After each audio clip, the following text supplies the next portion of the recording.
জননেত্রী শেখ হাসিনার রাষ্ট্রীয় কাজে ভারত যাওয়ার কারণে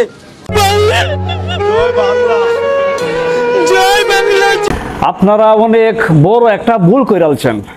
এখন এই ভুলটা যে করছেন আপনারা না দেখলে বুঝবেন না আপনারা কি ভুল করছেন, একটু দেখেন। আপনারা জননেত্রী শেখ হাসিনার রাষ্ট্রীয় কাজে ভারত যাওয়ার কারণে কিছু পাকিস্তানি দালালেরা, পাকিস্তানের ওই দারুস সন্তানেরা শেখ হাসিনার সাথে বেইমানি করে শেখ হাসিনার ক্ষমতা হস্তান্তর করে তারা এখন অবৈধভাবে রাষ্ট্র চালাচ্ছে। এই অবৈধ ইউনূস বেশি দিন থাকতে পারবে না।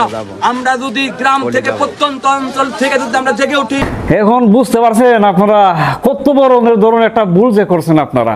এই যে লেডি ফেরাউন পলায়া যায় নাই। লেডি ফেরাউন রাষ্ট্রীয় কাজে, দেশের কাজে, তার বাবার দেশে আছে। এখন আপনারা বুঝতে পারছেন আপনারা কত বড় ধরনের একটা ভুল করছেন। তাড়াতাড়ি আপনারা এই যে ভুলটা করছেন এই ভুলটা সংশোধন করেন। এত বড় একজন প্রতিভাবান ছেলে, এই ছেলের এখনো পর্যন্ত আপনারা ভালোবাসা দিলেন না, সমাদর আদর যত্ন কিচ্ছু করলেন না। সো আপনারা অনেক বড় ভুল করে আছেন ভাই। তাড়াতাড়ি এটা সংশোধন করেন। শেষমেশ একটা কথা বলি, কুল্লু শাইইন ইয়ারজু ইলা আসলিহি, প্রত্যেক জিনিস তার মূলের দিকে যায়। এখন বুঝতে পারছেন এই যে লেডি ফেরাউনের রেখে যাও এতিম সন্তানরা, এই সন্তানদের মূলের দিকেই টান। এই যে বরত আছে না, তাদের বাবার দিকেই টান আছে, কারণ বাবার রক্ত ওদের শরীরে আছে। সুতরাং আপনারা তাড়াতাড়ি ভুলটা সংশোধন করেন।